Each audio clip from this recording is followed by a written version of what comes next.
Welcome to Wild Animals in Circuses, Parliament and the Government. This video is largely about MPs debating a motion to ban wild animals in circuses. Mark Prichard, Conservative MP for the Wrekin, moved a backbench business debate on the banning of wild animals in circuses on the 23rd of June 2011. Minister of State, Department for Environment, Food and Rural Affairs, James Pace, responded to the debate on behalf of the government. Mark Prichard's motion: I beg to move that this House directs the government to use its powers under Section 12 of the Animal Welfare Act 2006 to introduce a regulation banning the use of all wild animals in circuses to take effect by the 1st of July 2012. Before listening to the debate, I'm quickly going to give the result of the debate, the current situation, and some definitions of terms / words used in the debate. Okay, this is the day after the debate, and this has been reported on the BBC News Politics website. The date is 24th of June 2011. The title reads, MPs defy ministers and back ban on wild circus animals. The first paragraph reads, MPs have defied the government and backed their ban on wild animals being used in circuses in England after a heated debate in Parliament. Tory MP Mark Prichard's motion was approved without a formal vote. Earlier he said he was threatened by number 10 and told the Prime Minister would look upon it dimly if he pressed ahead with the debate in the Commons. Ministers said they would listen to MPs' views, but that a ban was not an immediate possibility. And the last part reads, the motion is not binding on the government, but will increase pressure on ministers to act over the issue. So here we can see that the MPs have voted to ban wild animals being used in circuses, but at the moment the government is not going to bring in a ban and respect the will of Parliament. Now we're looking at another report from BBC News Politics dated 1st of March 2012, and this is the current situation at the moment. It reads, wild animals to be banned from circuses. The government has promised to ban the use of wild animals in travelling circuses at the earliest opportunity. Animal Welfare Minister Lord Taylor described the use of creatures such as tigers, monkeys and zebras in performances as outdated. He added that a tougher licensing system would be implemented until the ban is in place. Between 35 and 50 wild animals are believed to be working in circuses. MPs backed a ban last year. And the last two paragraphs read, although the Commons vote was not binding, the government later said it would act on the decision, but it warned that it could be left open to lawsuits from circus owners and workers. This slide carries on looking at the current situation, and it's still taken from the same report from the BBC News Politics on the 1st of March 2012. It reads, in a written parliamentary statement, Lord Taylor said, there is no place in today's society for wild animals being used for our entertainment in travelling circuses. Wild animals deserve our respect. It goes on, we have said many times we wanted to ban this outdated practice, but before we could do that, there were serious legal issues we had to consider. We are developing proposals to introduce a bill as soon as parliamentary time allows.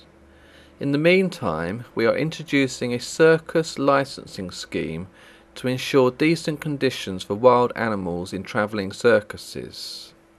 In the Commons, Environment Minister Jim Pace was pressed by MPs on the timing of the ban, but replied, it's impossible to put an exact date on it, but I would be extremely surprised and disappointed if it's not implemented before the next election. For Labour, Shadow Environment Minister Fiona O'Donnell said, Last year Parliament voted unanimously to ban wild animals from circuses with the backing of 95% of the public. DEFRA ministers showed how out of touch they are with the public and hid behind spurious threats of legal challenges in the EU as an excuse for doing nothing. Now they are saying they will introduce a bill when parliamentary time allows, but yesterday they introduced a water bill which will be passed in just 2 days. Why can't they do the same for this? So everything in the current situation looks quite promising, but in the Guardian website page on the 1st of March 2012, Mark Prichard is being interviewed. And remember, Tory MP Mark Prichard is the person that initiated the debate last year in the House of Commons. So we'll just read what he has to say, just as a little bit of caution. It says, Tory MP Mark Prichard, who led last year's backbench call for a ban, claimed at the time he had been threatened by the Prime Minister's office unless he backed down. He said, any licensing scheme should also guarantee that no new wild animals are imported into UK circuses. Quite frankly, he says, I don't believe the government when they say they will move towards a ban. Mark Prichard finishes by saying, I don't trust Number 10 on this issue. I will believe it when I see it, but I am not holding my breath. Time will tell if I am right.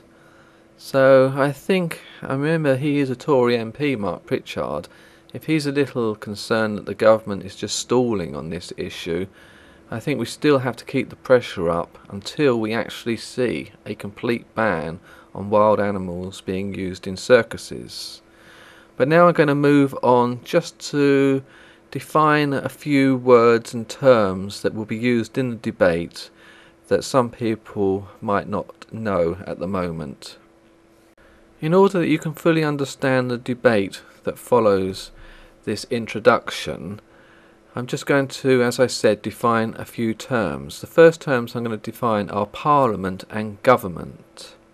This is taken from the Parliament UK website. It reads, Parliament and Government both play a part in forming the laws of the United Kingdom. They are separate institutions that work closely together, so it is easy to mix up exactly what each one is responsible for. The government runs the country. It has responsibility for developing and implementing policy and for drafting laws. It is also known as the executive. Parliament is the highest legislative authority in the UK. It has responsibility for checking the work of government and examining, debating and approving new laws. So it scrutinises the government. It is also known as the legislature. Ministers and MPs. Government ministers are chosen from MPs and Lords in Parliament. Your MP may be a member of the party forming the current government, but it doesn't necessarily mean they are working in government.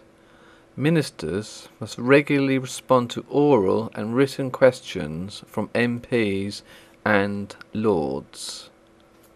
So if your Member of Parliament is a Conservative at the moment, but they're not in the government, they are going to be a backbencher, unless they're the Speaker of the House, of course. But a backbencher, it says here, are the vast majority of parliamentarians who do not hold ministerial or shadow ministerial office, and they are known as backbenchers. They are so called because they sit on the backbenches of the Commons or Lords. Ministers and their opposition counterparts sit on the front benches. Backbenchers are also sometimes known as private members, and thus a backbencher can introduce an original idea for legislation in the form of a private member's bill. Backbenchers have more freedom to speak as they are not as constrained by loyalty to the government. Mark Prichard is an example of that. This can also pose problems for the party whips who try to impose party discipline, and we'll go on to look at party whips now. Whips are MPs or lords appointed by each party in Parliament to help organise their party's contribution to parliamentary business. One of their responsibilities is making sure the maximum number of their party members vote, and vote the way their party wants. In the debate that follows this introduction to wild animals in circuses, Parliament and the government, you will hear the term three-line whip quite a lot. This is because the Conservative government made a three-line whip against the backbenchers who were going to vote against the government's will. Definition here of a three-line whip, it says, well, it doesn't give a definition, but it says defying a three-line whip is very serious and has occasionally resulted in the whip being withdrawn from an MP or lord. This means that the member is effectively expelled from their party, but does keep their seat, and must sit as an independent until the whip is restored. So throughout the debate you will hear from Conservative MPs about their astonishment that the government has imposed a three-line whip on this motion, on this debate. I mean, usually three-line whips are only imposed for extremely serious bills that are going through Parliament, say a finance bill or a bill that was promised pre-election and that's in the manifesto, and one of your party is going to vote against it. Of course there is some justification then to impose a three-line whip, but to impose a three-line whip on a vote about wild animals in circuses seems incredibly over the top. In the debate they will also talk about primary legislation and secondary legislation. So before I quickly look at those, I'm just going to look and define government bills. Each year the government informs Parliament of its plans for new legislation in the Queen's speech. New legislation is introduced as bills and must be debated and approved by Parliament before it can become an Act of Parliament. The government needs the support of the majority of the House of Commons to function. So an example of a bill would be the Animal Welfare Act 2006, and we're going to have a quick look how that would have passed through Parliament in a minute.